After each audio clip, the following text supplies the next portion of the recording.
నమస్కారం. రేపటి విశిష్టతను ఇప్పుడు చూద్దాం. రేపు 17వ తారీఖు జూన్ నెల 2025వ సంవత్సరం మంగళవారం. శ్రీ విశ్వావసునామ సంవత్సరం ఉత్తరాయణం గ్రీష్మ ఋతువు మృగశీర్ష కార్తె. రేపు జ్యేష్ఠమాస బహుళపక్ష షష్ఠీ తిథి మధ్యాహ్నం 2:46 వరకు, తదుపరి సప్తమి తిథి. శతభిష నక్షత్రం రాత్రి 1:01 వరకు, తదుపరి పూర్వభద్ర నక్షత్రం. విష్కుంభ యోగం ఉదయం 9:34 వరకు, తదుపరి ప్రీతి యోగం. వణిజకరణం మధ్యాహ్నం 3:46 వరకు, భద్ర అంటే విష్టికరణం రాత్రి 2:13 వరకు, తదుపరి భవకరణం ఉంటాయి. సూర్యుడు మిథున రాశి మృగశీర్ష నక్షత్రం 3వ పాదంలో సంచరిస్తున్నాడు.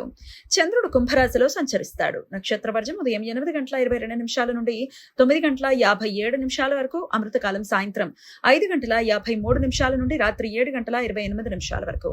హైదరాబాద్ ప్రాంతం వారికి రేపు సూర్యోదయం ఉదయం 5:42 సూర్యాస్తమయం సాయంత్రం 6:52 చంద్రోదయం రాత్రి 11:40 చంద్రాస్తమయం ఉదయం 10:54 అభిజిత్ ముహూర్తం పగలు 11:51 నుండి మధ్యాహ్నం 12:44 వరకు, దుర్ముహూర్తం ఉదయం 8:20 నుండి 9:13 వరకు, తదుపరి రాత్రి 11:12 నుండి రాత్రి 11:56 వరకు.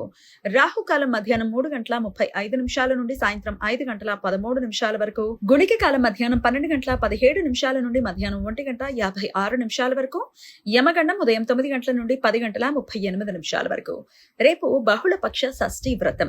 కొన్ని ప్రాంతాలలో రేపు భక్తులు ఉపవాసం ఉండి సుబ్రహ్మణ్య స్వామి ఆరాధన చేస్తారు. ఏకార్కల దోషం ఈ రోజు రాత్రి 1:13 నుండి రేపు ఉదయం 9:34 వరకు ఉంటుంది. విష్కుంభ యోగం జరుగుతున్న సమయంలో రవిగ్రహం మృగశీర్ష నక్షత్రంలోనూ, చంద్రగ్రహం శతభిష నక్షత్రంలోనూ సంచరించే సమయంలో ఈ దోషం ఏర్పడుతుంది. ఈ సమయంలో శుభకార్యాలు చేయడానికి అనుకూలం కాదు.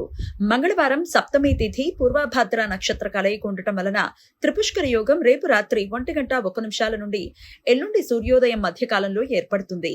ఈ యోగ సమయంలో చేసే ఏ పని అయినా జీవితంలో మరలా 3 పర్యాయాలు చేయాల్సిన సందర్భాలు ఏర్పడతాయి.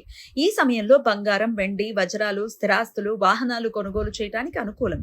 కానీ న్యాయ చట్టపరమైన చర్యలు తీసుకోవటానికి, అప్పుల గురించి ప్రయత్నాలు చేయటానికి, చిన్న చిన్న అనారోగ్య సమస్యలకు వైద్యులను సంప్రదించడానికి అనుకూలం కాదు.